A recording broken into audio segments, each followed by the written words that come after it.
We're good. Okay, going live. Oh, I want to go to simultaneously. And hello, everybody. Hi, fellas. Are we live? Yeah, hello. Yay. Hello. Hi, everybody.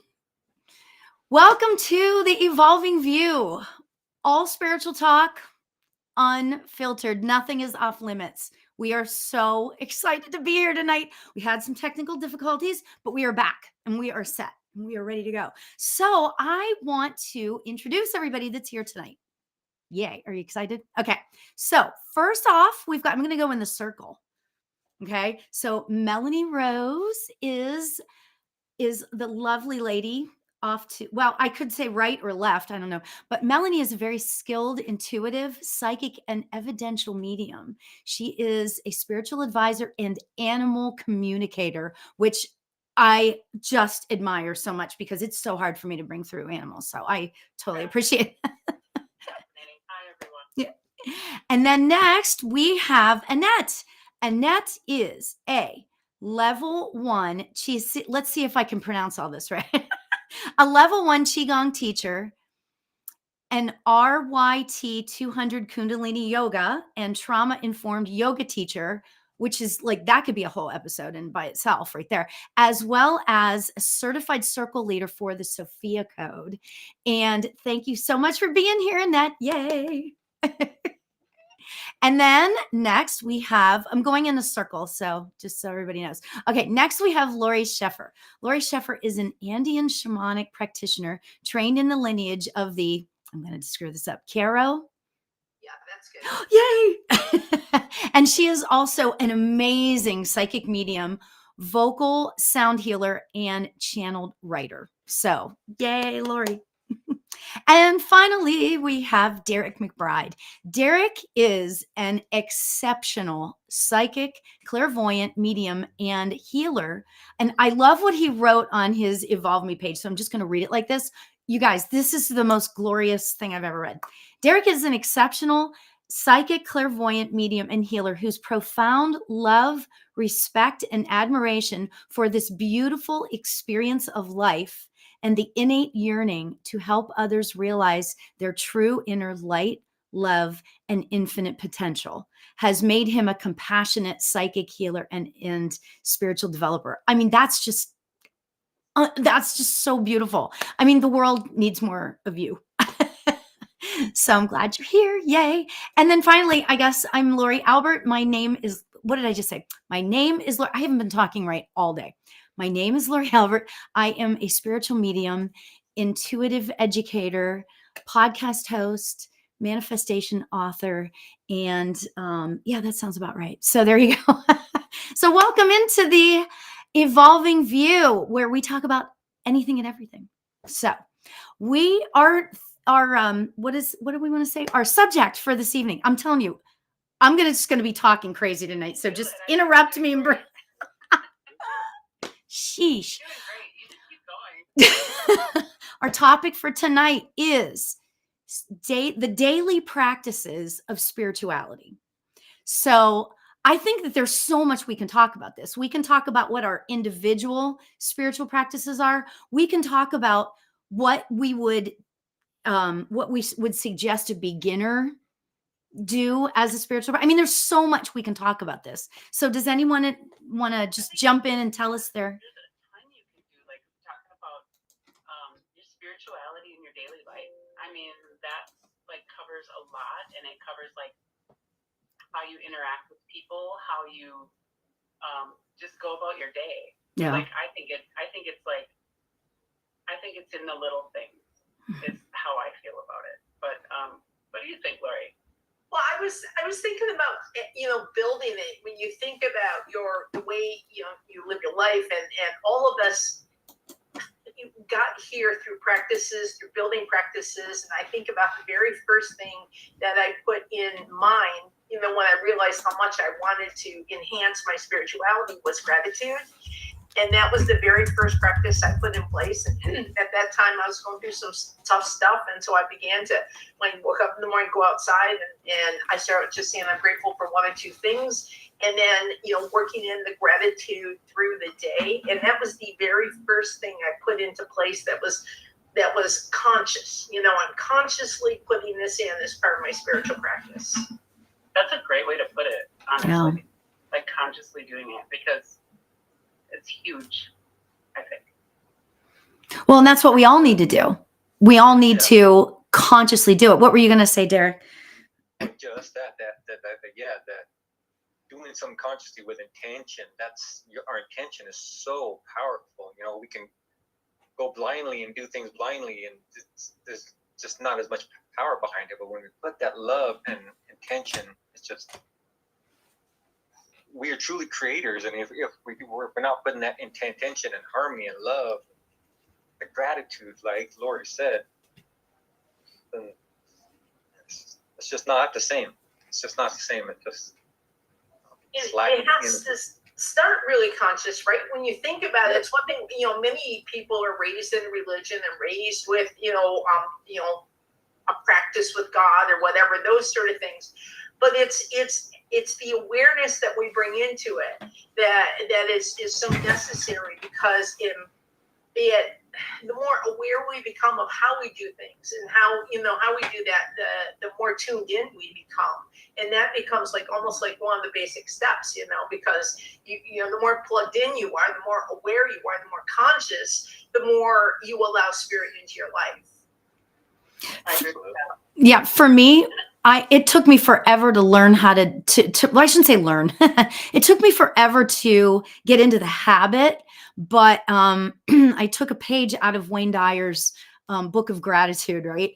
And he said, he would open his eyes, and then before he would even put his feet on the ground, he would just say, thank you. And it just starts everything up. Like, it just starts you on a roll, I love that. So I try really hard to do that. I'm not really good. I'm good, and I'll talk your ear off after 5 minutes of being awake. But, those first couple of minutes are just difficult. What about you, Annette? Well, basically for me, it changes at different times in my life. There was a time when because I didn't like to get up early in the morning, I would get up early in the morning before the sun came up so that I could sit in front of my altar. And I didn't have anything in particular that I was praying for, or there was no real structure to it other than the fact that I'd be totally present in the moment and be thankful. And it would start off with being thankful for all my guides and guardians and teachers and a host of angels that were surrounding me and on like that. And then it was thankful for my children, thankful for the fact that I'm sitting here in front of my altar and feeling the energy feeding me. And then there came a point where I started a gratitude journal. Yes. And it started as simple as, I'm so grateful that I'm sitting on a couch and not on the floor. I'm so grateful that I have a comfortable bed to sleep in and don't have to sleep on a cot, literally. Those very, very, very basic things that I was grateful for. I was grateful that I had a toothbrush and toothpaste so that my mouth could be fresh when I wake up in the morning. I mean, it's just... And that always comes in with the zingers. You're so, on point with this stuff. It's so true. I just love it. I think, well, I don't mean to interrupt, but I was going to say a little bit off topic, but I feel whenever I think about spirituality, it's deeply personal, obviously, to each person. And I feel it all starts with a decision that you're going to do better, be better. And then for me, it was, I kind of went back and I had to think about why I react to things, why I react to things that people say.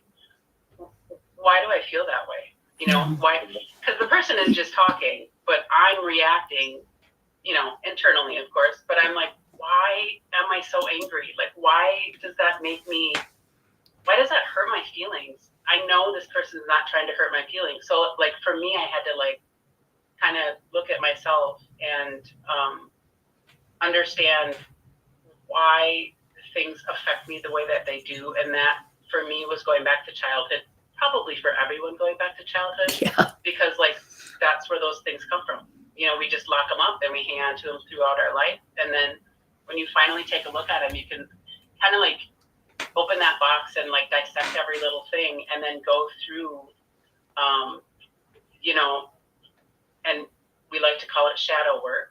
You know, you dig into all those things and why am I mad? You know, like, that's what I hate. I hate when people make me mad because I'm like, I don't want to feel that way. And it's me doing it to myself, really.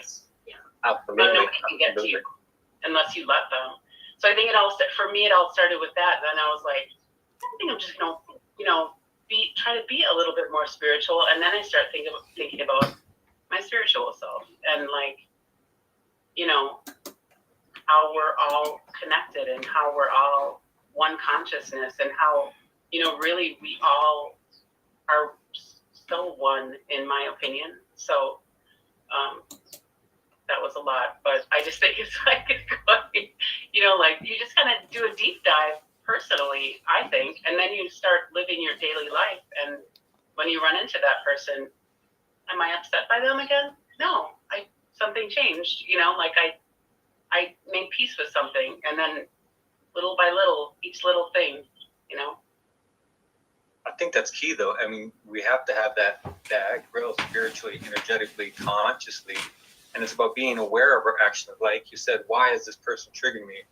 You know, instead of jumping, wow, this person was an asshole. Yeah, no. sure, yeah. Well, what is it within you that's allowing yourself to be triggered? I tell that to my girls, you know, don't let somebody take your power away from you, because only you have the power to make yourself upset, sad, happy. That is all within you.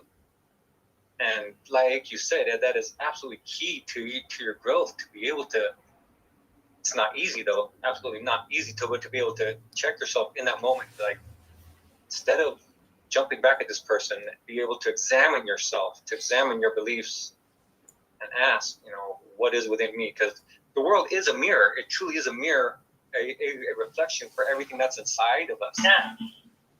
But it can be hard to remember that in those times. But I guess, you know, like you say, that's part of what spirituality is that constant growth, constant evolution. That's something I say to myself a lot. You know, God, Spirit, let me be the greatest version of myself, spiritually, energetically, greatest husband, father, son, you know, intuitive, whatever, everything. Because if we truly want to evolve, or if we truly want to grow, we have to put all that in there. We have to include the spirituality. We have to include the humanness, the physicality, our mental side. We have to include it all, because just like the main mental health, where we're included the mind, body, and spirit, we can't just work on one or the other. Yeah. Because we're all of that. You just totally reminded me of the book. I don't know if you guys have read it, the Four Agreements, Don Miguel Ruiz. Yeah, I mean, because not taking anything personally is agreement number 2. And I love that, because it's like, when you get upset over something that somebody else says, that they have no idea what they said that was upsetting to you. They're just going about their merry way. So, well, then that's a different, right. Yeah, right. But I love that one is my favorite agreement of the 4, because don't take anything personally, because we all have our own crap that we're going through in our lives. Everybody has their own junk, you know, that there are you know, and I just love that, not taking anything personally. So You're right, because I was sitting here thinking, when I read the 4 agreements many years ago, when I started, looking into a shamanic practice, well, the very first one is be impeccable with your word to yourself and others. And so when I was young, I always thought about being a minister or running an orphanage, or all the things I was going to do for other people. Right? You guys can see me running an orphanage, right? Yeah. But what is missing with that is, what am I doing for myself? How am I with myself? And the work I did with the first agreement was so important, because be impeccable with your word. Yeah. Man, I grew up in a family that slammed each other all the time. The sarcasm, the way that everybody treated each other, and it's like you walk through life like this tall, and heaven forbid you feel like you're this tall, because someone will come along and knock you right down. So you start to use words on yourself. You start to criticize yourself all the time. Or how about the classic, "I'm sorry. Oh, I'm sorry. Oh, I'm sorry. Oh, I'm sorry." Right? Yeah, I'm the queen of that one. Yeah, right. And being Midwestern around, it's like one of the biggest words out of my mouth. And I said to myself, you're only going to say you're sorry when you mean it, when it's real. You're not going to go to, "Oh, I'm sorry for taking up space. I'm sorry for breathing your air," because that's what happens with that. Yeah. And then comes to the really hard words to be impeccable with. Like, you ever do something, "Oh, that was really stupid. I'm such an idiot," or worse, and then I correct myself even on that. I do my best not to even allow myself to say those words. Yeah. And being a teacher, I quickly, at the same time I was learning that practice, was working with, in special ed, and watched my kids and how much they were using negative language on themselves, like, all the time. And so, so it became a huge part of my practice, because I had to not only do it for myself and enhance my own worthiness, but I also needed to model. And that, when you look at your spiritual practice, for those of you who are parents or have children in your life, this is the other thing. Is, how are you enhancing the world around you and your family, or how you treat yourself truly impacting those around you? Yeah. Absolutely. And like that self-talk, I could drag my son in here and he'll be like, "Yep." I drill that. I'm like, would you say that to your friend? Like, the simplest thing is, like, would you say that to your friend who's having a similar problem? And you'd be like appalled, like, "No, I would never say that." Like, why would you say that to yourself? Mm-hmm. Like, it's the worst. And, I think that's huge. Like, I'm a huge advocate of self-talk, like good self-talk, like, regardless. But I love that. And affirmations. Yeah. My favorite thing in the whole world. Well, words are energy. Our words can be healing, our words can be poison. Yeah. Just in how we use them. But we have to remember that the words are energy. Words are vibration. And if we want to vibrate on that higher level, we want the world to vibrate at that higher level. And we need to watch what we say. We need to watch what we listen to, the music, the movies, because everything is vibration. And we think it's so simple that, like, I love myself. I was good today. I did something. It seems so simple, to like carry around a little like card that's laminated. You look at it, I'm strong, I'm beautiful, I'm happy, I'm whatever. It seems so simple, but it's so profound, because it's like this. We as humans, we make this life so much more complicated than it has to be. We think we have to go through 20 steps to be enlightened, or 100 steps to be enlightened. No, man, it's not supposed to be. Spirit says that all the time. I mean, it's really not that complicated. It's just the human mind makes it so much harder. It really is. I mean, I don't remember which one you said. It's in the little things. The little things that make such a huge difference. A smile. Yeah. Like Spirit came and I was doing a reading for somebody, and they were saying that like a smile, a kind word, it's like dropping a small pebble in a pond, and the ripple just across the earth, across the universe. That's how powerful we truly, truly are, and we forget through all our indoctrination and everything just how powerful, how vast, how godlike beings we truly, truly are. It's true.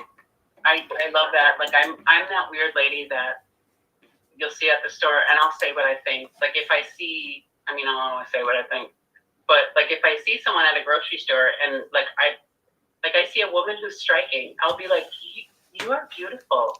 You know what I mean? Like I'll say it. Like I don't, you know, or gosh, that shirt looks so nice on you. You know what I mean? Yeah. Like if I think it, I try to just say, you know what I mean? And it's so important. Like people just light up and they're like, oh my God, you know, like why not? Why not say those things?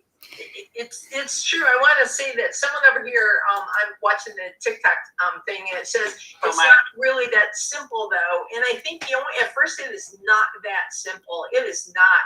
I mean, you know, now I've always been, you know, when I buy into something, I buy into it like crazy.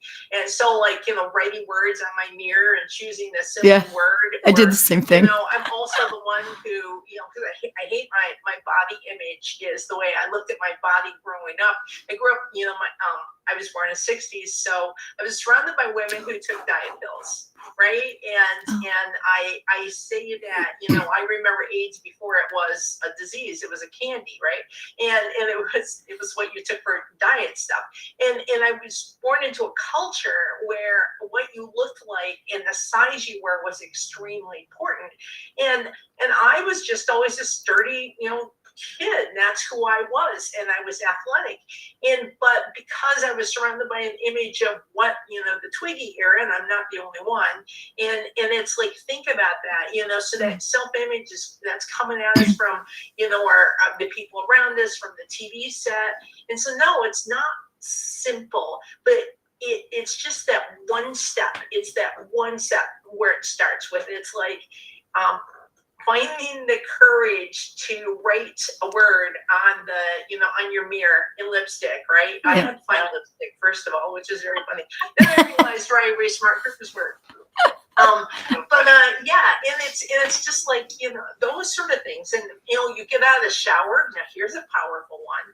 You're naked and you're looking at that mirror, and the word "beautiful" is written there. Oh my gosh, that's amazing. Yes. And actually, I was looking at that. That was posted by Vicky, and she said mostly the words to self. That's the tough part. And Vicky, it's a practice. You know what I mean? Yeah. It's not like something you just do. Like you have to. First, you start paying attention to your thoughts. You start paying attention to your reaction to things you do, and then you have to be aware of them, really.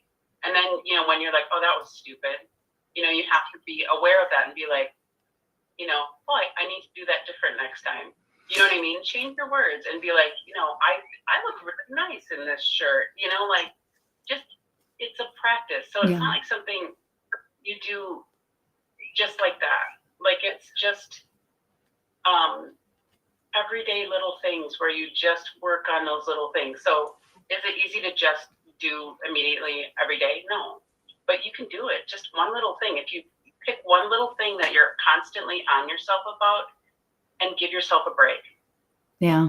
There's your start. Yeah. And you know, pick something else. Go ahead, Lori. No, I was just going to say that I teach this, and I could talk about the importance of self-talk all day long. I know, right?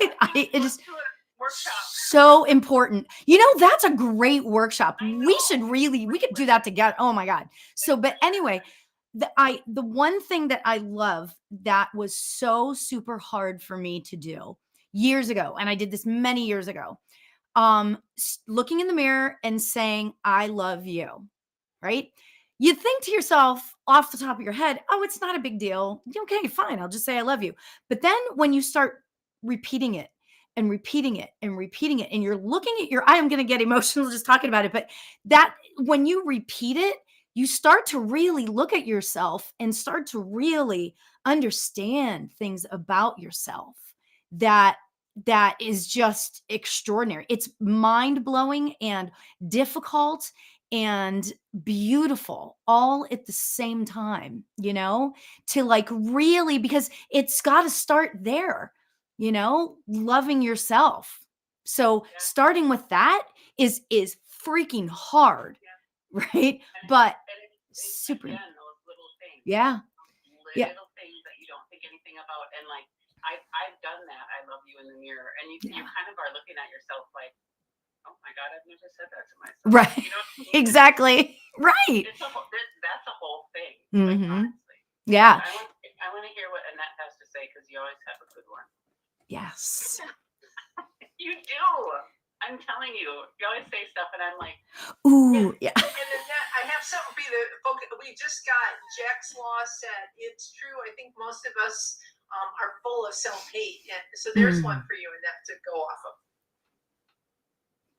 Well, Let's just put her on the spot there. Our life experiences definitely can create a lot of negative self-talk. You know, that then kind of becomes the way we see ourselves in general, and which then makes it really hard to look in the mirror and say something nice, because that's not what you see, and then it feels disingenuous to say those things. I happen to know a little bit about that because that was my experience. And it was very uncomfortable to look in the mirror at myself and say, I love you. And it felt awkward, really, really awkward. And for many times I would start, and then it would be like, yeah, I can't do this. Yeah. Yeah. because it didn't feel like I was sincere. But what I didn't understand was it was such a new and different energy that I was giving to myself, that I wasn't used to experiencing, particularly from myself, that it made it very uncomfortable. But I think the most important thing is about being really gentle with yourself. It helped me when I had a picture of myself when I was an infant, and I mean, just such a precious, innocent, beautiful little baby girl. And I could look at that picture and feel really, really compassionate and loving towards her. And then it was a process of saying, and that's me, and that's me, and that's me, and that's still me, And now you're gonna make me cry, darn it. It's so funny you bring up the pictures in that, because I have a picture of myself when I was about 13, 14 years old. My family was going through some really, really rough stuff, and it was my 8th grade picture. It is like, and this is the truth. I look like I'm like going to go jump off a bridge. I really look really depressed and sad. I mean, it's a terrible picture. I hated that picture, and I hid it. And then what happened was, I got rid of my copy because it was a school picture. My mother goes and saves it, and I find it years later. And I was in my shamanic practice, and I was about to burn it, because that's what you do a lot of shamanism, you burn things. But anyway, my teacher said to me, "Oh no, I want you to sit with this picture." And that was such a hard picture to sit with, because that period in my life, I was very angry. I was, traumas were large. And it's amazing I did make it through that period in my life. And to sit with that particular picture meant going back to that 14-year-old. And that is where I was very grateful for the fact that I had, someone, a teacher I was working with. I had a healer I was working with, because we actually worked on those traumas. We did soul retrievals to go back there, because I carried that 14-year-old around inside me and never really healed the wounds of her. That feeling ugly, feeling unloved, feeling unwanted, feeling like my family's problems were my fault. All the stuff that teenagers do. Feeling I have no one to talk to. And it was through that, and pulling that out. And, it's like the threads, right? You're pulling those strands out. And then you get to, I love you. Yes, you little Yeah. 14-year-old whose hair is awful and that bad Farrah Fawcett haircut. You know, it's like, and you're able to go, I love you. And, you know, that's all she ever wanted. All she ever wanted Yeah. was to have people say nice things to her Yeah. and to feel like that she was allowed to take up space. Yeah. That's all she ever wanted. So through the shamanic practice, I was able to bring her back and carry her now in me and know that she feels loved. And therefore I feel loved. And it has helped me so much, you know, and as you heal those, you heal triggers, you bring in parts, you know, that more love that you're able to give to those aspects of yourself, the freer you are to love in the present. Right, and that brings us back to, like, you know, you can heal all these little things, and like for people listening who think it's so difficult, again, it's those small things, and that brings you closer to understanding your own spirituality. Because when you don't have good feelings about yourself, it's really hard to really, you know, be the spiritual person and share it with people. You know what I mean? You can't tell people how to love themselves if you don't love yourself. You know what I mean? Yeah. And that takes work. Yeah. And it really, like you say, it really is in the small things, but it really is, there are no small things, and nothing is really small. It takes all those little things that add up to being that happy, confident person. So, you know, we say they're little things, but they're really not, because one word can make all the difference. One smile can make all the difference. It's just a matter of doing the things you don't want to do. That's what I've learned. Doing the things that scare you, gritting your teeth and doing it. Now, I will say, oh, sorry, I didn't mean to interrupt. So did not mean to. No, I was just going to say, all of this is very important stuff. But if you are on please know that if you're on medication, if you're under a doctor's care, you can't stop doing all that and just move to this. Okay, it's really, really important. Yeah, that's true, and that's, you know, that's like I remember when I entered menopause, and because let's be honest, our body goes through different changes, and I, like, it was that whole conversation about what do I need, what sort of treatment do I need, and that's a very personal thing. But we have to, if we're not feeling right, if we're feeling off balance, it is important to be speaking to our medical practitioner, our mental health, whoever we need to, and reaching out. And we all go through those things. And, you know, before I entered shamanism, I actually was in therapy at the same time. And it was from therapy I catapulted into shamanism, and I was able to do that. And it, you know, and then move to that next level of the soul retrieval and the healing, which then led me to being able to, you know, there's a time in my life, we have to acknowledge this, that when you're in that deep dark hole of the shadows, you may not even feel comfortable saying I love you. There may not be any space for that. Yeah. That's why that's okay. And saying that's okay. What else can I do? Where can I start? And let's say the simple things. Yeah. Maybe it's just smiling at yourself in the mirror, and nothing more than smiling at yourself, putting a silly emoji on that mirror that smiles back at you, right? And maybe it's that simple. And for all of us, it's different because our experiences frame us, and the things we've gone through, you know, the traumas, the good and bad stuff, all frame us. And so we can't say, here's the package, here's how I do it, you should do it that way too, because you are your own unique human being.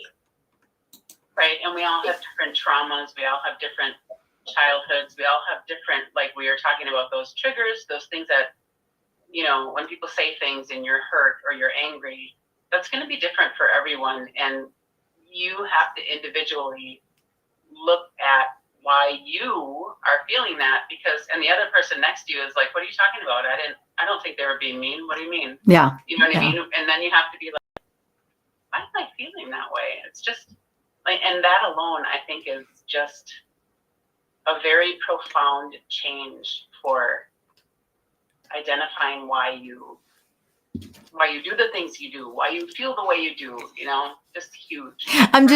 I'm just sitting here laughing because years ago I would do the same thing. I would like stop myself because I was really going through this whole metamorphosis, right? I would think, okay, why am I thinking this? Why is this happening? Nowadays, when something will happen and I'll like react to it in a way that's like not my norm, I'll be like, wait a minute, is the moon full?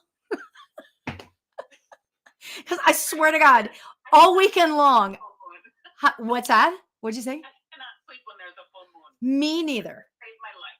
And I will cry and just cry. So all weekend because it was a full moon. So yeah, but it's funny because something was said over the weekend and I was like, oh gosh, what's wrong with me? Blah blah blah.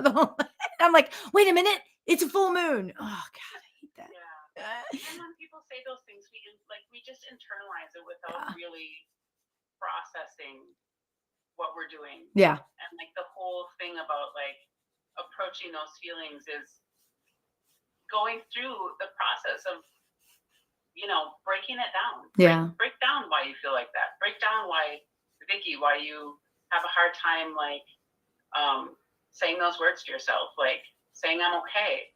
I love myself. Like I'm a good person. I'm pretty, like I'm so nice to people, and why you're not believing it. Like sit down with yourself and figure those things out. And it just makes such a huge difference.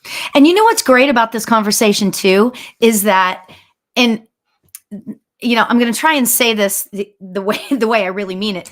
It's like when people come to us as a psychic or a medium or a healer or whatever, they think that we are on, sometimes, not all the time, but sometimes they think that we are on this plane where we're like always connected in and we're always blah, blah, blah. But guess what? We're people too. We're not, it's not all, all mediums and all psychics that are living on the planet are humans. We're having the human experience. What's that? Yeah. I said, listen, I want to kill some people too. Right. That's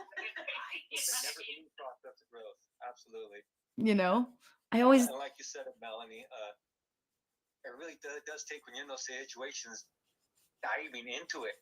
Not just pushing it away like, no, just push away. I'm not going to deal with it. You have to deal with it. You have to honor the feelings you're experiencing. If you're angry, if you're pissed off, if you're hurt, honor that. Feel it for a second and be like, really dive into it. What is it? Why are these hurts? Why these hurts? Are the words hurt? I mean, what is it? What is it? And like you all have said, it usually does, unfortunately, go back to some childhood or some kind of traumatic experience. Yeah, I agree. And even those childhood things I found, just as I've been along my journey, those childhood things are a lot of times it's like one thing that one person said at a certain pinnacle point. You know what I mean? It's not always like this relentless, emotional abuse. I mean, a lot of times it is. Yeah. Many times it is. We all have those. Yeah. But sometimes it's like one thing that someone said that you really just locked in there and hung on to your whole life. And and a lot of times, people say things and I go quiet and they're like, oh, she's pissed off. She's pissed. And I'm like, I'm really just thinking about why I'm feeling the way that I feel. I'm thinking about why I'm feeling the way I feel about you right now. And then I'm thinking about, why is that familiar? Like, that's familiar. Like, where's that from? You know what I mean? So, meanwhile, I'm sitting here like this going, and people are like, oh, she's mad. Really quick, guys, I have a comment from chat on TikTok. We have Vicky who is saying, I ask why all the time, but I can't seem to answer that why.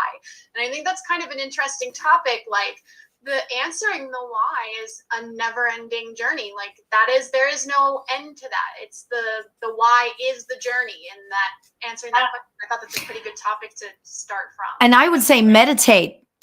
I would say if you can't find the why, start to meditate. It doesn't have to be exhausting. Yeah. Now, my wife would say, why do you have to know why? right? Because I'm the overprocessor, and I'm the one that, like, there's one in every relationship. I'm that one that has to take it and keep diving, and I drive her nuts. And she's like, you know what? We've done this enough. It's over. It's done. And I don't need to know why anymore. She'll say. Sarah is a crack up. I love her. There is a practicality to that. She is right. Because how much energy did I take up trying to know the answer to that when some things just are not worth it? They happened. This is 35 years of being together, and her favorite phrase is, "It's happened. It's over. I said I'm sorry. Can we move on?" I love that. Yeah. And Vicky, the other thing is the why changes. Yes. Absolutely. Changes, like with every, all those questions of why is this, why is that, that will change with every stage of your journey, every stage of your life. Like every interaction with somebody, there's always a different why. So you just kind of have to, like, again, like I think Lori said before, just give yourself a break, or Annette said, be gentle with yourself, give yourself some grace. And it's okay if something just pisses you off. You just, and you're like, I don't know why. Like, it's okay to not know. Just understand that pisses you off, and eventually it will come to you. And You took the words out of my mouth. You really, like, we're in constant change. We're in constant flux. We're in constant evolution. So why one day is not going to be the same. That why isn't going to be the same another day, because our perception is going to grow. We're going to look at things differently, and we're going to evolve. So one event in our life can have multiple lessons. Right. And there will be a new why. Yeah. And instead of asking why, just, what can I learn from this? That way it's more, nothing actually bad happens in your life. They're just lessons or opportunities for growth. And that right there, for me, is absolutely key. It changes your whole personality, it changes your whole perspective into this entire experience, good or bad, it's for my benefit. It's for my growth in somewhere in the world. Just like we go to school to take tests, this life is like one big curriculum. And if we look at it that way, there are no good or bad. It's just experiences for our soul to learn and grow and evolve and ascend and become more loving and powerful and just bliss. Right. And if you can't answer that particular why at that particular moment, if it's just not coming to you, it's okay to just let it go. And then you sit with it when it comes up again. If it comes up again, you sit with a little bit, and then eventually it's gonna start clicking, and you'll be like, like last time this happened, and this time this happened, and those two things are similar because of the, like, it's okay to let it go. You don't have to, like, I can't figure out why, and like, let that suck the life out of you. Like, let it go. And the thing that comes to mind is two things, and having worked with a lot of people at the end of life, and that people do things that, are bad, or perceived as bad. That's what I'm going to say, perceived as bad. They do things that either negatively impacted their own life or the lives of others, some more serious than others. So now you have a choice, when that event is done, how you carry that event, and how that event impacts your life. Now, let's say it's something literally where you've served time for, or done something, you've made amends, or an addiction, or whatever that is. It's not like that's the end of your life, and this is where I think that my spirituality really comes into play. There is a tomorrow. If you're doing your work, if you're doing what you need to do, and if you're becoming an in balance with others and with yourself, then we move on. The why, that was a long time ago. That's in that chapter of your book, and there it is. And that I do want to point out, because a spiritual practice also helps us to overcome those things as well. So that, it's being in balance for me. That's how I look at it. And I've worked with all sorts of different people, and at the end of the life, that's like this, that's what you're doing, right? You're balancing your scales, you're going through your whole thing. And it's really being at peace with your life. And you know what I would say to Vicky as well? Keep trying, or I shouldn't say try. Keep saying "I love you" to yourself in the mirror, and sit with how you feel when you do that. Sit with how you feel, and that's why I always say meditate, because you're allowing yourself to sit quietly and just be in that moment, be present. So that's what I would say to Vicky. I think that's kind of a really important thing, I think yeah. or practice to say, I guess, or find another affirmation for yourself and say that to yourself and then work up to "I love you." It doesn't have to be all at that moment. So before we go any further, you guys are gonna laugh. Okay, so at the beginning, remember how I said I can't talk today? So apparently I'm forgetting things. So I forgot, and I am so sorry. I feel so bad about this, that I forgot to introduce Sky Stallman, who is Evolvme's like tech guru. So Sky is the one dealing with us all. She's the one putting this all together. So thank you, Sky, for everything. And then also Rachel Russell is Evolvme's enlightenment coordinator, and she is on there helping to coordinate everything too. So I'm sorry I didn't introduce you at the beginning. Please. Rachel and Sky save us daily. They save us all the time. I'm the Oz voice on the stream. Oz. We have another. I think you see me just pop in and interrupt one of you guys. It's because I'd love to get some of these chat comments in real quick. On the YouTube chat, we had a really interesting, it's not a question, it was more of a comment that I thought was really interesting from Jack's Law 2.0. They said, well, some people will see that energy, like taking on that why as a task, but others will see it as a journey worth taking. And I just thought that was a really interesting comment that like there's two approaches to this. Hold on, TikTok says they can't hear me. Let me fix this. So yeah, there's like two approaches that somebody can take to the way that they approach this, and I think that's just really interesting. And that makes a ton of sense, because if you, the other thing with all of the things that we're saying, some things you're going to be ready for, and some things you're not going to be ready for.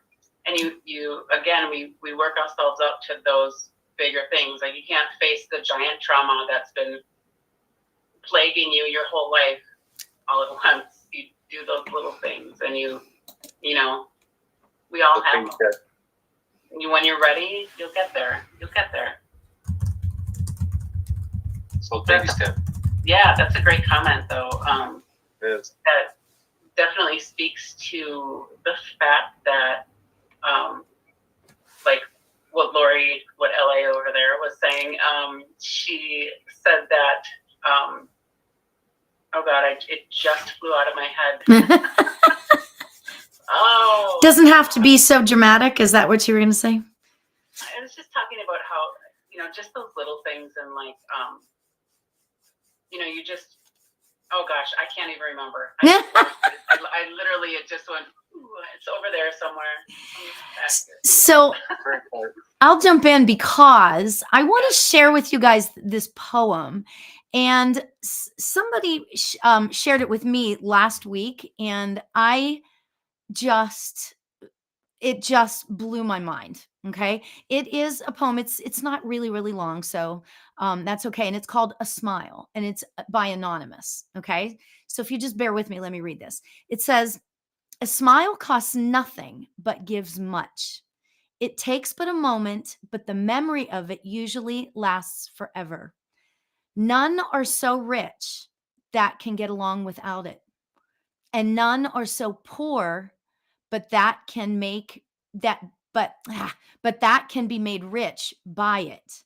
It enriches those who receive without making poor those who give. It creates sunshine in the home, fosters goodwill in business, and is the best antidote for trouble.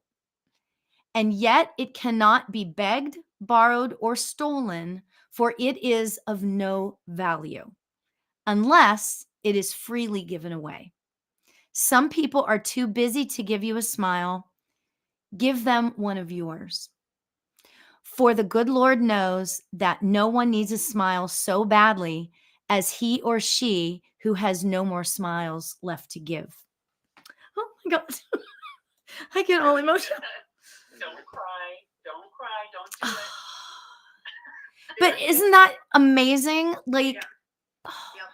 You know, and it reminds me, Lori, that as a teacher, you know, I worked for a special school called Green Chimneys. That was a nature and animal-based therapy program. But I had a philosophy that was very spiritual. And so I would do prayers all my way to school. I'd have a starting point, right? Because then Yeah. it would take out of my head all the nonsense. yeah, yeah. And then I would do this prayer. Thank you to the water. Thank you. I do this whole thing. I would get to the property and I had to go up a little mountain to get up there. And now I would thank the actual school itself, and I would thank the land, and I would thank all the spirits of the land.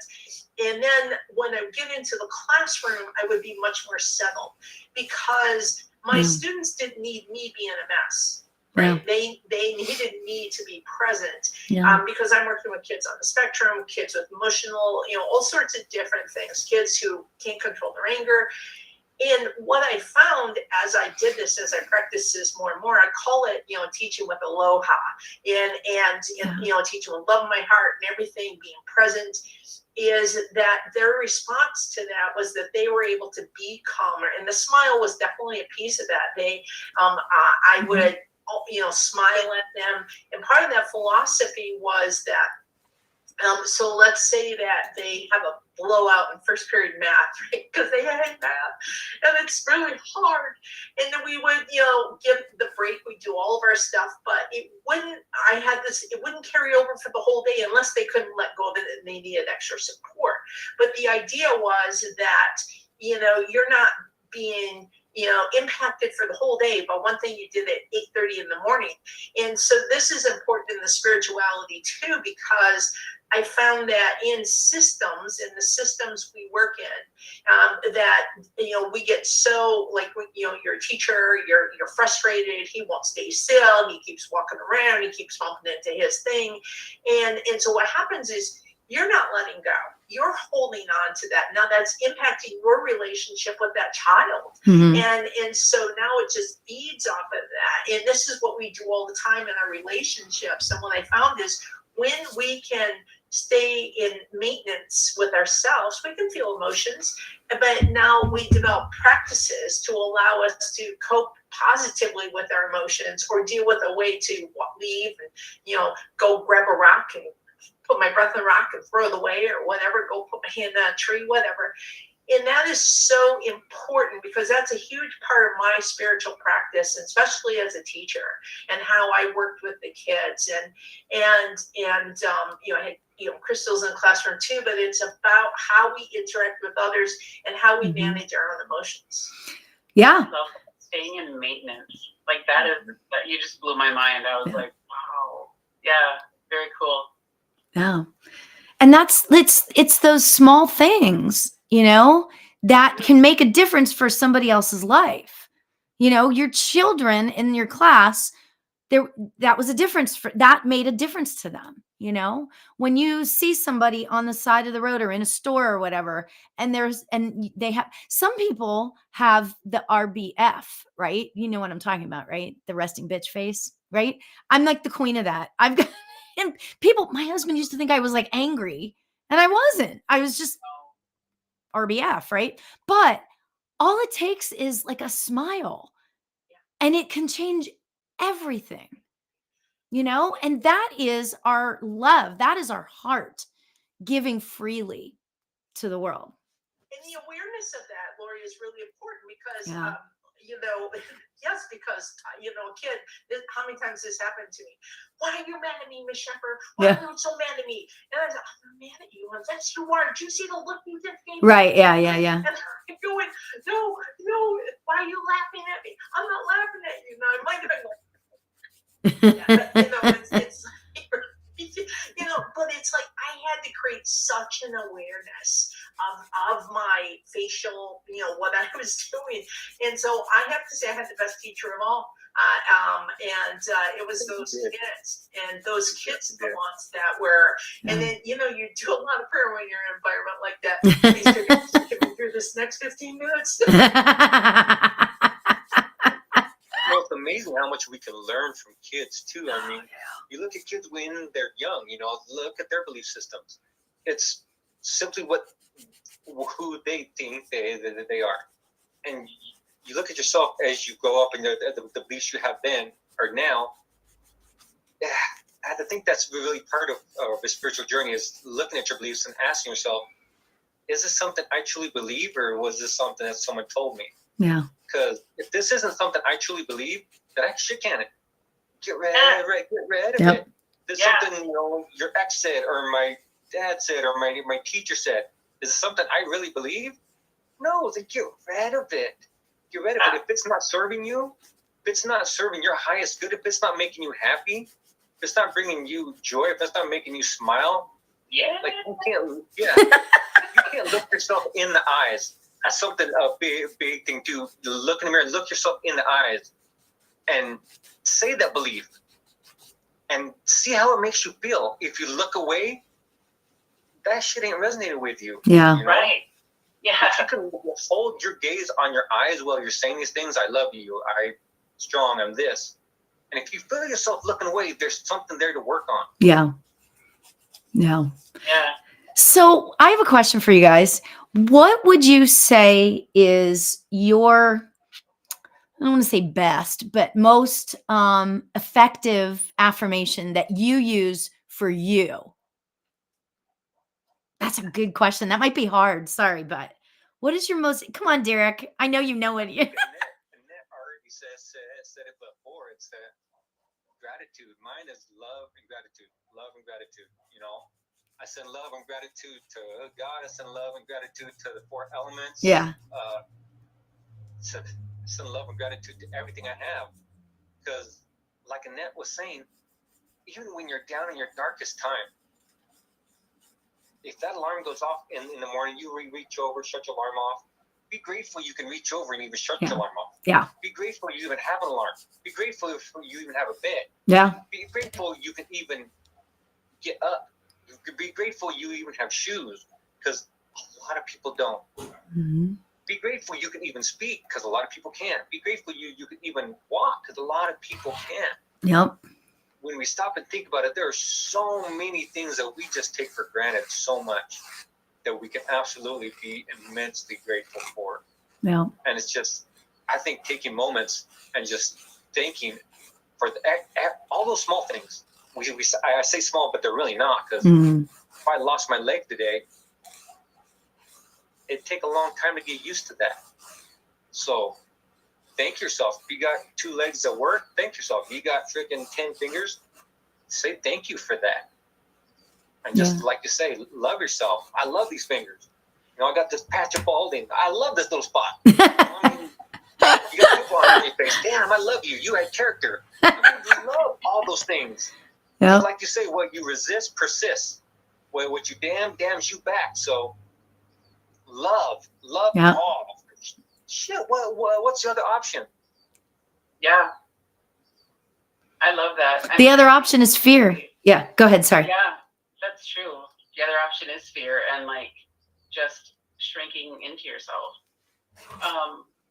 I will say I'm with Derek. I'm always very grateful, and I always when I was preparing a chicken to roast, and I was like, oh God, oh my God, I'm so sorry. Thank you for being my family. I just I love chicken, but I just always I'm thanking these animals that were alive, and we're carnivores, what we do, but I'm always just being grateful because for their lives, for their spirit, and they're feeding me, they're feeding my family. The scraps feed my dogs. You know what I mean? It's just this whole thing, and I'm always grateful for that. And in my family, the men die young. Like, we have heart disease, and I am so grateful. Like, my whole life, as an athlete, I always was worried that I was going to drop dead. I'm not even shitting you. Like, for real. I thought I was going to drop dead at any point. And like, now I'm like, I'm 52. Now I'm like, I'm 52. I made it to 52. Like, my dad died when he was 41. 41. Like, I made it, you know what I mean? So that I'm always grateful for. And I will say, when you're asking, like, the thing that you tell yourself, when I started dating my dumb husband, like, he'd always say, "Great, it's gonna be great." And like, he just would always say that, and I'd be like, "Oh my God, it's not gonna be great." But like, now that is like the catchphrase, it's always like, "It's gonna be great. It's gonna be great. Don't worry, it's gonna be great." And it's just like that. That's like the affirmation, and I think about that now, and I'm like, that's a total affirmation. Yeah.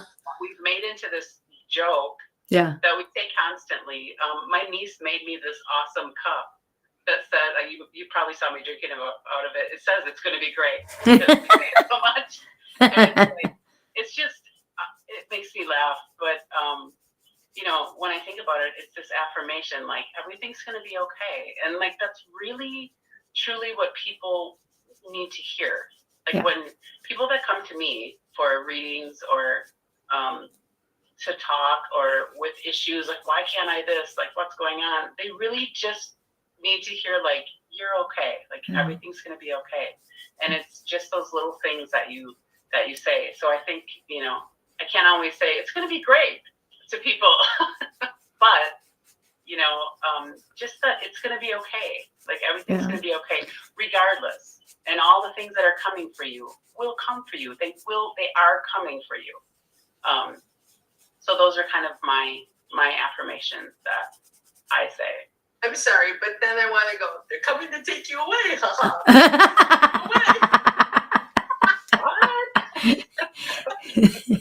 They're coming for you. That's from a movie. Well, they're not coming to take you away. I mean, in that good spiritual way. And that is, like, for me, silly songs, and it, it changes, and like,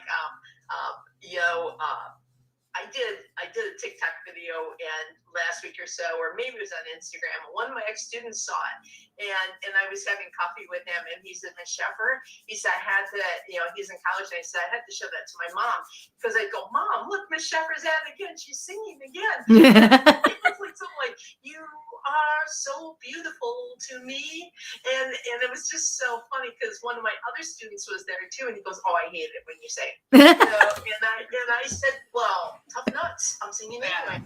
Yeah, that's what I would literally tell them. And for me, it's like that, bringing in that energy of a silly song, or like, the Barney song, "I love you." Yeah, I know, that's a great one. That's so. They may not have liked it, but they remember it.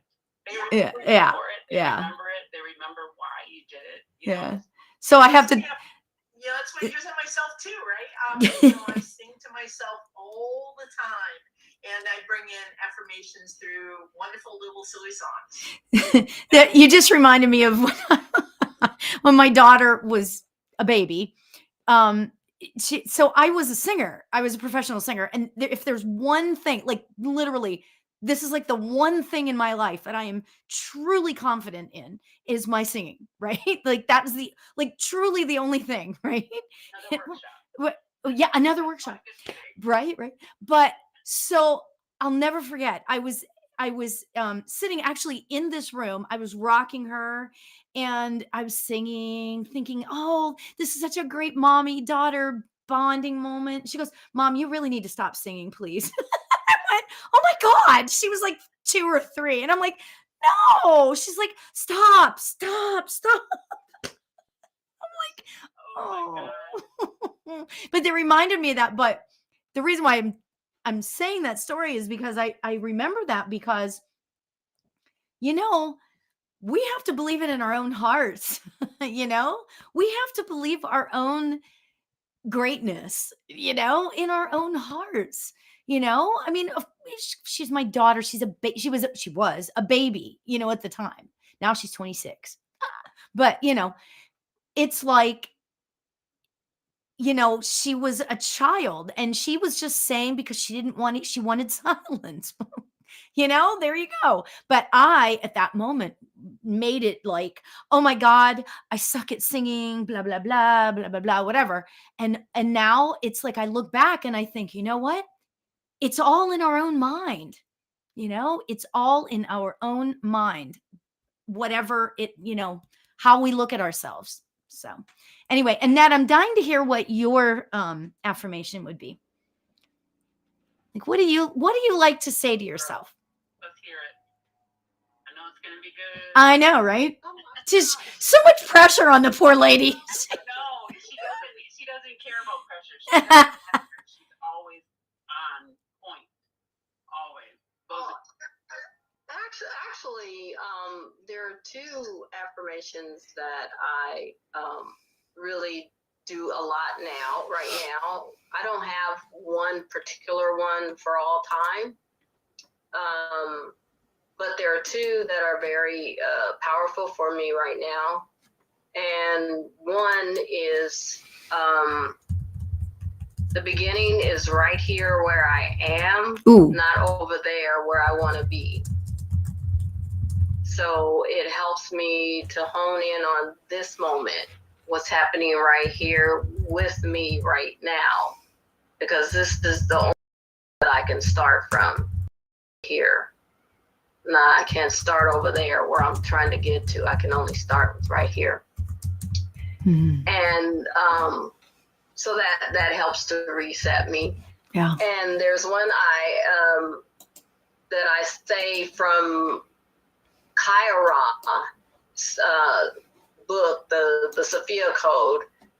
It's really powerful for me, and it's Divine Mother of all life.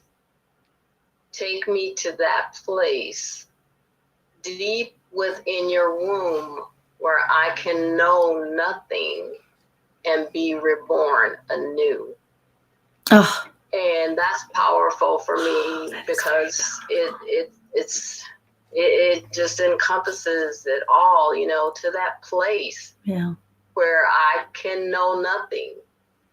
And then everything is open to me. I can be born anew into Yeah.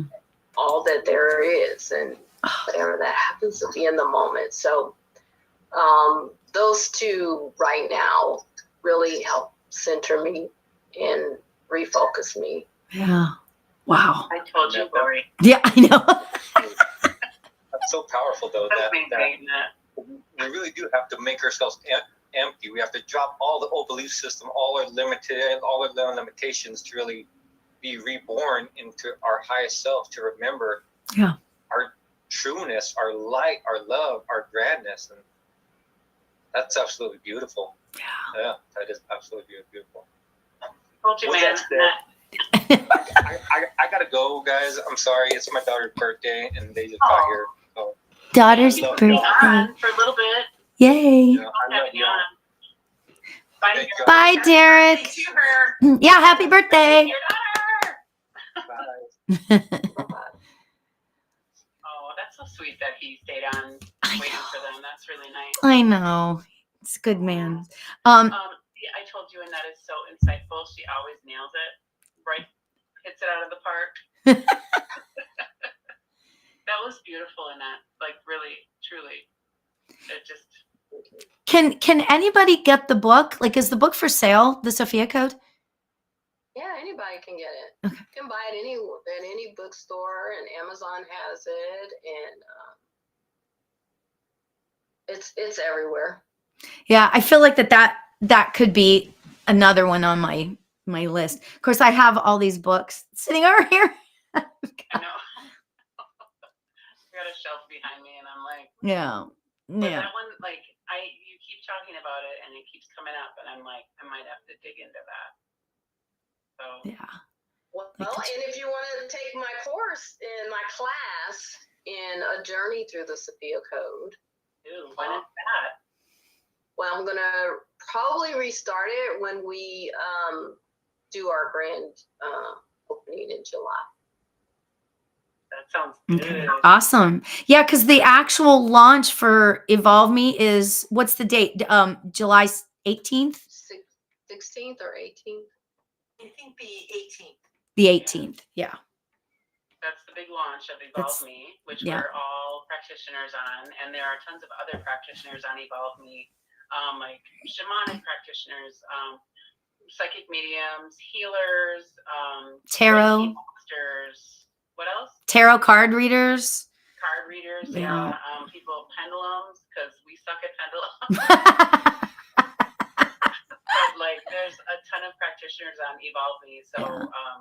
find your way over there and just sign yourself up and just check out the practitioners, because there's I'm always so fascinated at what everyone is capable of, you know.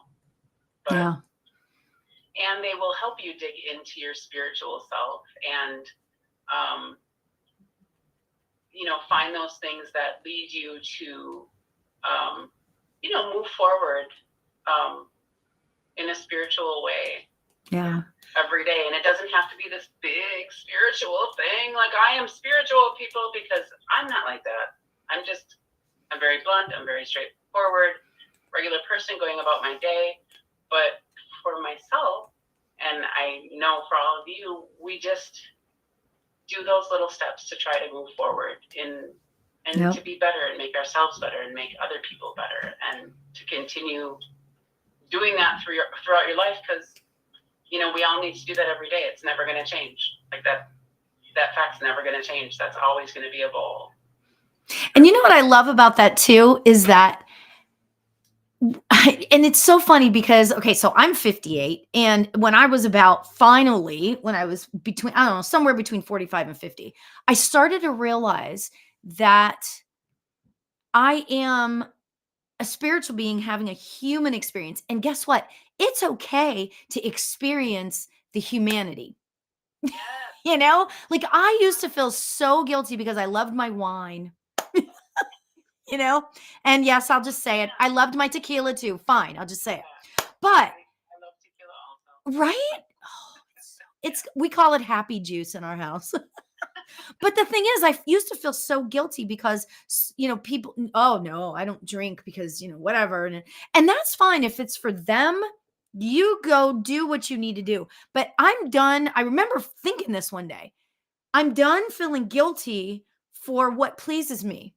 You know, I'm Yeah. done feeling guilty for liking wine.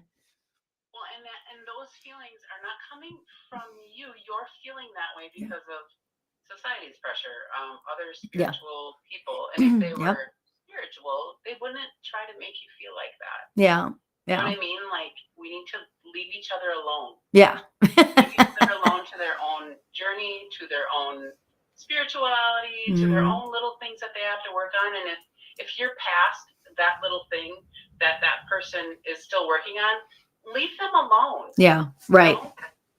Or it's just different decisions sometimes, you know. It's like, Yeah, the alcohol one, absolutely. I think is you hear that all the time, and it's interesting. And we all, even as practitioners, have our own way of, like, you know, my philosophy. I will not have alcohol if I know I'm going to work spiritually. Right. And I don't either. Yeah, Absolutely. exactly. And that's Absolutely. a lot of it, but there's nothing wrong with, you know, going out to dinner and Right. you know, having a glass of wine, or Right. so it's that what you are doing with yourself. It's like these agreements, you're working on yourself, you know your boundaries, you know what you're doing, and that is, you know, what is important, because none of us are the same. We all are different. And so I like that, Lori, because it's, you know, it's you know, you know who you are, and that's what's key. And you know what? It took me so long to get there. And it's so funny because my daughter, who I said is 26, she is one of the, I mean, I'm not saying that, you know, anybody else isn't a great tarot card reader. She is a really good tarot card reader. And she has been a medium. Like, I've known that she's a medium since she was like 8. And it makes me crazy because I think to myself, ugh, if I had just known then what I know now, and I could go down that road. Isn't it easy to go down that road? And of course, I try really hard not to go down that road anymore, because all of my experiences, however crappy they were and however non-spiritual they were, led me to this point. And so I get it. And I'm so grateful for my entire life as a whole, because I've had some really weird things happen to me. Right. But And girl, that is why you are her. That's Yeah. why you're her mother. So Yeah. that she doesn't have to struggle the way you did to get through, Yeah. or like to figure stuff out. That's why. yeah. You Yeah. got her there. Yeah. And I know you don't, like, you're probably like me, like, no, she's her own person. Like, I get that, but you got her there. Yeah. You I know? mean, we can only be, for our kids, we can only be the example. We can't, I can't make her do anything. That's just it. I can't make her do anything. And that is so true. And I had a reminder of this teaching. I was the first one in my family to go to college, first one to graduate from high school and go to college. And so when it came time for my nieces and nephews, of course, I want them all to go to college, and I had to release that, Yeah. and I had to say, I'm here to assist you however you want to be assisted, and I had to release that, because who am I to say how for you to live your life, or what is right for you, or for your path? And that was huge for me, because especially our generation, it was like there was this pathway you were supposed to take, and it was, and through this one particular niece of mine was the real teaching. Yeah. And I said, look, don't stop calling me because you think I'm going to judge you, because I'm not. Yeah. I'm just here for you no matter what. I'm not judging you. Your path is your path, and I'm here for you on that path. And that is I think a huge piece of spirituality too, is letting each other be, and saying, I'll walk beside you on your path. I'll even turn on my big lighter and give you a little light. Remember that from Rocky Horror Picture Show? Oh my God, are you kidding me? My favorite thing in the world when I was in high school was Rocky Horror Picture Show. I kid you not. Oh my God, have you guys seen that? I have, definitely. There's a light over at the Frankenstein place. Okay, I don't even know, whatever. And Lori, seriously, what a gift you probably gave to your niece to, like, because then you let her release that pressure and, like, be like, oh, my path is okay too. You know what I mean? Yeah. Like, that's huge. Yeah. Because a lot of people wouldn't think of that. They'll be like, oh, because now, like, I've got kids, and some of them college is their thing, some of them tech school is their thing, some of them neither is their thing. And when I was growing up, like, you go to high school and then you go to college, and that's your path to success, and that was it. And now that's not the case. I mean, I don't think it ever has been the case. It was just what was forced down your throat. Yeah. So, like, I've had to let go of that too, where I'm like, if college doesn't work for you, don't go. I really want you to be happy. I don't want you to force yourself through this torturous 4 years where you're miserable and anxious, and so that I feel like you did good. Like, that's not my goal as a parent. So I had to let go of the same thing. I know what you're talking about. And it's still, like, I still have to remind myself, like, it doesn't matter. Like, they're great. My kids are great, and they're happy, and they're going to be successful. Really quick, guys. Quick question. Hold on, let me just make sure the TikTok can hear me. So, quick question. I would love to know is, what are some ways that your kids have challenged your worldview as you've gotten older? I come from a evangelical experience, and I know that a lot of my relationship with my mother has been very much like I've kind of functioned as a foil in some ways, and I'm not in a bad way, but like really challenged and compelled her to grow, and both my parents. So I'd love to know how your kids done that for you guys. Oh, I can totally answer this. Oh my gosh, you guys. Okay, so I have always been like, I think love is love. And Lori, I think you're going to appreciate, I hope you appreciate this anyway. Love is love is love. I don't care if it's who it's between. I never have, right? So about, I think it was like 4 years ago, my daughter comes forward and says, I'm dating a girl. And I said, that's great. she didn't get, first of all, there was another whole side story in that she didn't get the reaction that she wanted. She was thinking that there was going to be like a reaction. And I was like, I think that's great. But I will say it took me a minute because it came out of nowhere. Like I had no idea that was coming down the pike. Right. But what's interesting is that I had to and I had always thought love is love is love, but I had to like sit back and think that through for another minute. Wait a minute. Wow. It's like in my life now. And I'm so glad that it is. And I love her no matter what. I love her girlfriend. It's never a problem. Right. But it took me, she made me see for real. Like this is like real life. This isn't just like thinking, oh yeah, love is love, No, this is like our real life now, So I hope I said that right. And I hope that made sense. But yeah, it really made me think to myself, okay, Lori, put your money where your mouth is. Are you sure you believe that? Yes, I do. Of course I do. But it took me a minute because I was like, whoa, so very interesting. What about you guys? No, and I totally get that because when it's you process it in one way, but then when it comes close, it's like when someone is ill, so they get cancer. Yeah. Like, oh no, cancer, that's so sad. And then when someone gets cancer, it's a whole different ballgame. Yeah. You're like, yeah, holy shit. Yeah. Yeah. Yep. But so I totally get that. For my kids, I would say, what was the question, Sky? How did they make you look at your life differently? Oh, In what ways did they challenge you? Oh, challenge. Oh, okay. So I am this weird, crazy mom. I live my life for my kids. My kids have called me a helicopter mom. I am not. But yes, you are. No, I'm just kidding. So bad. I could be so bad. You have no idea. But my life is them. They are my life. They're the best things I've ever done. They're the best success I've ever had.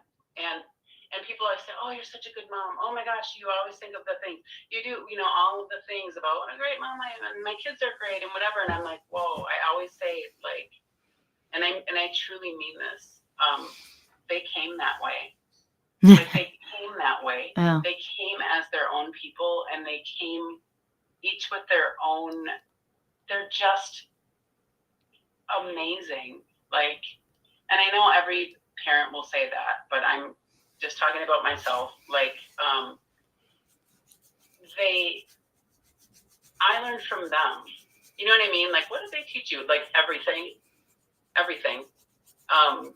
Because they each have their view, and I learned to allow them that because you don't have to do that, but I learned to allow their views. I remember when my daughter was like 7 and she's so great. She's just the coolest kid. But like when she was 7, she had these like plaid shorts on, and she had this paisley shirt, and she walks out, and I was like, ooh, like that's a little crazy. Want to maybe put a solid shirt on, or maybe some solid shorts on, so that so much going on. And she goes, why? I love it. And I went, and I said, well, that'd be easier on other people's eyes. It's just a little kind of crazy design. And she goes, why? And Oof. In that moment, like I will never forget that moment, because I was like, why? Yeah. And I said, why? I said, are you fine with what you're wearing? And she goes, yeah. And I said, then so am I. Let's go. You know what I mean? But like, it's those little moments that, and she continues to be that kid. Like she's amazing. And my sons each have their own things. Like they just, everything. They teach me everything, and the thing is that, when you allow it and you actually stop, like, I'm so proud of myself in that moment where I was like, not go get a different shirt on. You know what I mean? I didn't do that. I was like, why am I making it? Like, who cares? Yeah. Who cares what she wears? She's dressed. She's appropriate. I mean, it's crazy. And she went to school and she was fine. And, you know, the teachers were like, oh, I see Emma dressed herself. And I was like, yeah, I think she looks great. You know what I mean? But like, it's those little moments, I think. And it's in each of their lives, and it's every freaking day they say something where I'm like, oh my God, like, how did I get them? You know what I mean? I could start crying right now, but it's like, how did I get so lucky? And you just allow it and you say yes. So they teach me everything every day. Wow. Yeah. That's beautiful. Yeah, they're so great. But That's beautiful. and that, Lori, we know you have a ton of kids and classes. I do, but Annette, you know, and you're a grandma too, Annette, so you got that going on. Yeah, I sure do. But I was thinking in terms of my kids, and I think that the biggest thing that my kids taught me was how to stand up for them.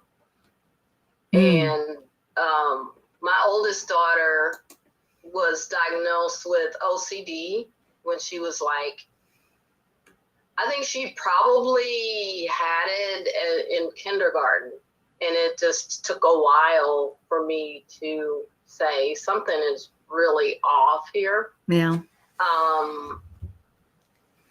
And so there was this process of having to kind of go against the grain of, oh, she's just a kid and you just need to be more stern and make her do this and tell her she has to do that. And it wasn't working. And I just could feel within myself that something wasn't right. But when I grew up, I didn't have people to stand up for me. So I really didn't have that experience of being stood up for. It was like I was kind of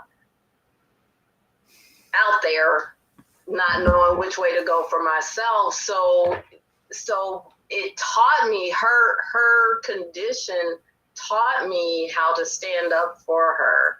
And today she's 41 and she's a mother, and she's just all over the place. Like, she's so talented and she's so enthusiastic, a little bit over the top when she gets frustrated, but like, she's so she's like exceptional. Like, she's entrepreneurial, she's a photographer. She just has her hands in so many things and is so good at what she does. And she taught me how to stand up for her. And my youngest one was just kind of really just the opposite of her. She was like, why do I have to do it that way? Well, no, I didn't do that. And one time she got in trouble at school for going to the bathroom, and I had told her from an incident my older daughter had. I said, if you have to go to the bathroom at school and you ask your teacher, always ask your teacher, but if your teacher tells you no, you go anyway, and then I'll handle it from there. Yeah. And so they taught me how to stand up for them in ways that I didn't have that as a kid. And now I think they're both great. That's awesome. Isn't that so cool how it's like they taught you how to advocate when you didn't know. Like, I was the same way, and I was the kid that I was so obedient. It's funny that you say that. I was so obedient that I didn't go to the bathroom because they wouldn't let me go, and I wet my pants in class. Oh, that's how obedient I was. Why would a teacher say no? You can't go. Well, that's what happened. They ignored me, and it happens. Yeah. And I know she felt terrible, but like, if anyone had told me, like, if you need to go, just go. Like, I was so obedient, and that was like a huge thing when I was young. I was mortified. It's different now, but I want to say, with my nieces and nephews, there has been some addiction in this generation, and so one of the teachings for me was that, and as they would go into recovery, it's accepting them just as they were, because the shame that is in the addiction, when you think of the addiction, and then that goes into it, the shame, and it was the greatest teacher and in just allowing, no matter what happened during that period of addiction, no matter what happened, I love you. I love you. I love you. I love you. Yeah. And removing all judgment, removing that, and just saying, I'm just here. I just love you, and I'm not going to judge you, and I'm present for you. And I remember, for one of them, as they were coming out the other side and in recovery, we my wife and I went crazy. We went to the crystal warehouse and we bought all these crystals, and it was awesome because we bought the whole jewelry kit and everything. But this particular one, really, that became a tool for them to be able to use the crystals and looking up what they meant, and that was our way of saying, we accept you, we love you, and we're present for you. And as we raise other people's kids, but the idea is in a family that kids need, more than just mom and dad or grandma and grandpa. When you're a family, when you all those aunts and uncles and neighbors and whatever, they matter. And that is a piece of it. And I don't think everybody feels that way anymore. I don't think that aunts and uncles, the way it's working right now, it's not like it used to be. And so we've tried to be old school and to be there for them and to play that role, and just acceptance and love. That is the key. Yeah. I agree. Yeah. Good question, Sky. Yeah. Actually, I'll just take a moment really quick. We're probably going to be wrapping up soon, but if there's anyone on TikTok or YouTube or Facebook or wherever you're watching us, if you have questions, just put them in the chat, and we have people watching. Like, we can answer any questions if there's anything. We have people watching. What? We have people watching. I know we have people watching, But definitely put your and always feel free to put your questions in the chat. We'll get to them. We have watchers. We've got watchers. It's another song. Somebody's watching you. Yeah. I always feel I like. do want to say something really quickly in reference to what we were talking about earlier. In terms of people finding a way to tap into their spirituality, I wanted to say that, and this is just based on my own experience, that sometimes it feels so overwhelming life feels so overwhelming that it's hard to know which way to go in any given moment. And it really is okay to reach out for help, and receive the help that you need. It's not like, well, you have to get to a certain level of spiritual awareness in order to, move along a path of spirituality. Your humanness is part of your spirituality. And so it's really important to pay attention to who you are as a human. It's like, it's not just letting that go or casting it to the side. It's like fully embracing that aspect of your humanity and honor that. And if as your human self, you feel that you need some help, you need someone to help you through something that you're going through, it really is absolutely okay and very, very good to reach out in that way. That's That's awesome. so true. Beautiful. Yeah. And it's important. It's important to reach out, because by doing that, you help yourself, you help other people. When you open your mouth and talk about things that are bothering you, that you need help with, and you talk to other people realize that they're not alone. You realize you're not alone. Like, those are great words in that. Yeah, it helps to free you from that heaviness of keeping it all inside. Right. Yeah.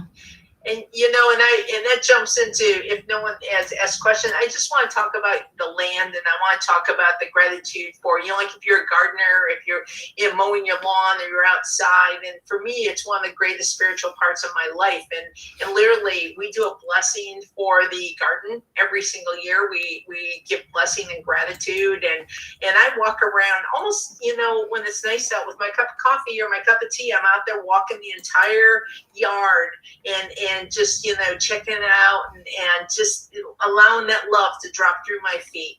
And it comes back tenfold. And because there's this tremendous connection with the land. And so that is just a huge one. And knowing that this house may be made of wood and it may be on bricks, but underneath is the foundation, and that foundation is embedded in the rock, is embedded in this earth.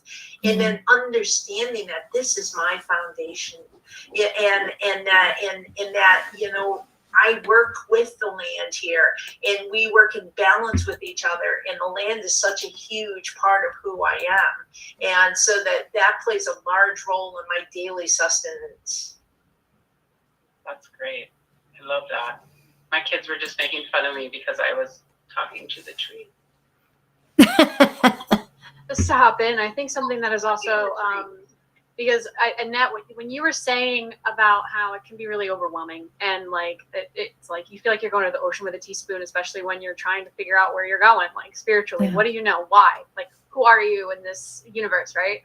I think something for me that, because when you come from a really ridiculously, and a lot of us have this experience coming from organized religion of like, once you shed that, then you have like a little existential crisis because you're like, oh no, like what's happening? And like, I think something that really helped me was coming to an understanding that like the best position to be in is to always be a student, and to always understand that like be okay with the fact that you may never find that answer, and that is okay. Like you will, what the answer is the journey.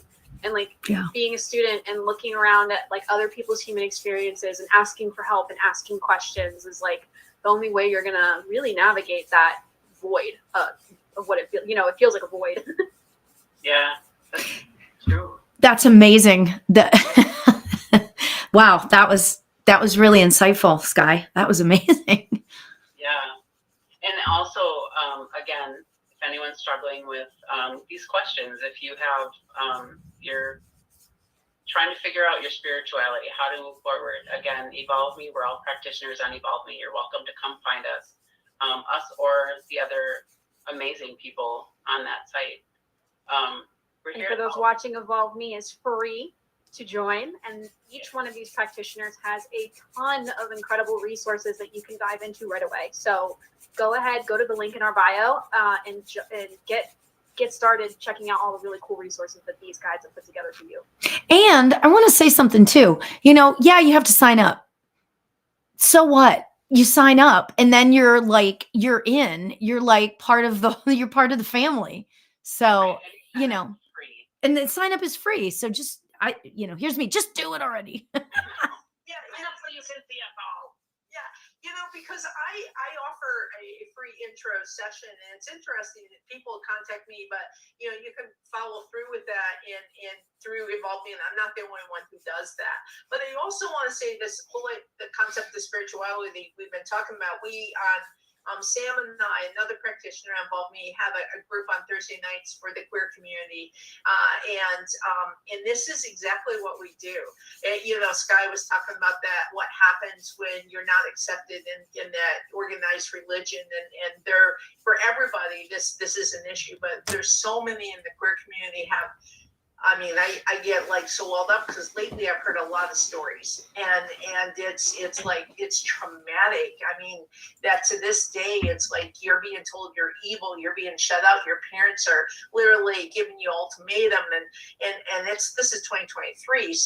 So what is nice is we have this group, and it's not heavy at all. We actually get in there and we have just fun conversations like in here, and we share and we talk, and it's a safe space to know you're loved and to know you matter and to help others be loved and feel loved and matter. So it's a really great place, and that's Thursday nights, 8 p.m. EST on Evolvme, and then once again, it's free. I love that, and I love the fact that when you talk about that trauma, it probably brings up a lot of your things that you've gone through, and you have so much insight to offer those people and these kids that are going through so much now. So yeah, thank you. And we have the whole age gamut. It's fun. We've had as young as 5 and younger can come all the way up to me and all the way in between, and that's what is cool. And and that is what is wonderful and beautiful, and all sorts of spirituality practices, and some who are just beginning to dip their toe in, and others who've been doing spirituality for a very long time. Love it. I just wanted to say, Vicky just said, I have signed up, but I have a problem navigating the site to find a lot of the resources. So I want to say just responded oh. to that too. So Oh, sorry you did? to cut you off. Oh, no, it's fine. For anybody who has any questions, feel free to reach out to us on social media. We have a team who checks our DMs. And also you can email us at info@evolvme.com. This is still a brand new site in some ways. And so any feedback you guys have is absolutely much loved and much appreciated. Yeah. Well, and too, there's a search button, and you can type in anything at the top if you want to, if you want to type in tarot, or if you want to type in animal communicator or whatever, you can do that. So you can, always know that there's a search bar. I always feel like I have to tell people that. I don't know why. And the other thing is it can be confusing with some of these terms, and a lot of us do different things, and so that's really important. It can, like they're like a shamanic practitioner, I don't know what that is, but a lot of us do different things. I mean, like Lori over here also you do some shamanic work as well, right? But Not really. and as does and that. But I will always defer to you, Lori. But it's a blend is what I was getting to. As many of us are very blended in what we offer and we do. And so when you're trying to go through the services, I get it can be really hard. Intuitive, you'll see intuitive and medium. And if you want more information on understanding those terms, then that's something we can always dive into that and explain all these terms better at some time during one of these. That's a great idea for a show. For a talk, also, oh crap! Why do I keep doing that? Oh no! So, Vicky said that she couldn't find the live. What? What happened? I heard you, Melanie. What did you say? Yeah. Did you say that? Did you? Crap! She's Oh. crapping over there. Did you say poop? Yeah, poop. No, I was just gonna. Oh, that's what I was gonna say. I was gonna say so. When you go to Evolvme, you do register, which is also free. And all of the practitioners on there, different ones you can search, or you can just scroll through. And there's tons of free stuff. There's free readings. There's free, like a lot of the practitioners offer just a little snippet of what they do for free. So you can really get in there and sort of dive in and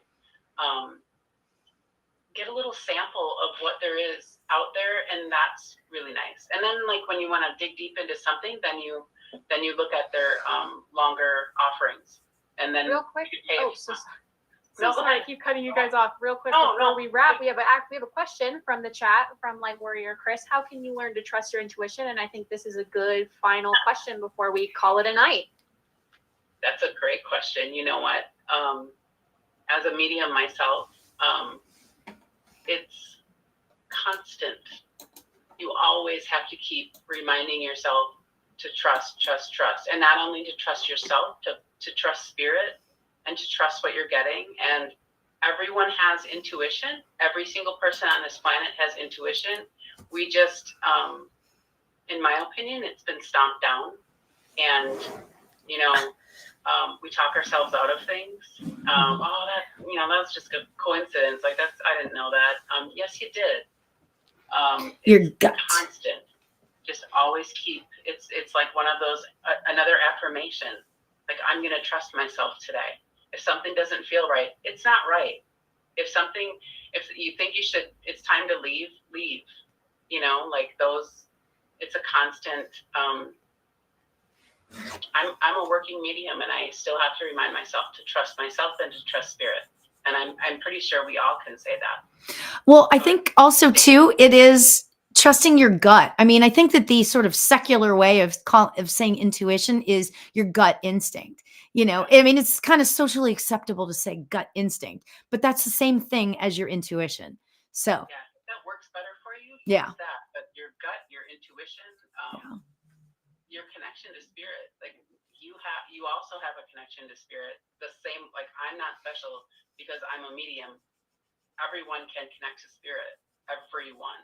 So it's not easy. It's something. It's one of. It was one of my biggest things. Is to trust myself and to consistently keep telling myself to trust. And I'm sure Annette and Lori, you've had those moments as well where you're like, I really need to trust what I'm getting right now and what I'm feeling. A lot of feeling. People will discount what they're feeling in their gut, and those are the things you need to pay attention to. Yeah, that's a great way to say, go.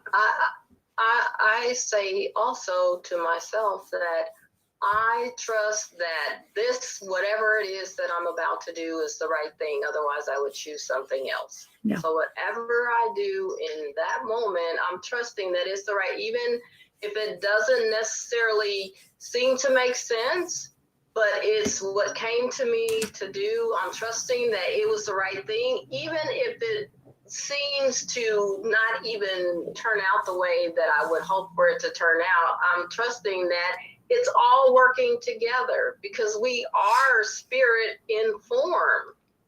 So who we are within us is the intelligence of the universe. Yeah. We can't get it wrong. We really can't get it wrong. Yeah. So just trust that you breathe and your heart beats and your organs do what they do, and you don't have anything to do with it consciously, but it all comes together and it works. So you trust that, that's the trust right there. Yeah, and I think that will lead to a bigger conversation somewhere down the line when we talk about these dark nights of the soul and things that happen to us. And I've had people say to me, if I only followed my instincts, that wouldn't have happened to me, right? But instead, I insisted I was going to do it that way, and then and then another thing will happen or whatever. I mean, almost all of us have those stories that we can tell you. Yeah, if only I had done, what I knew in my gut I was supposed to do, but did I do that?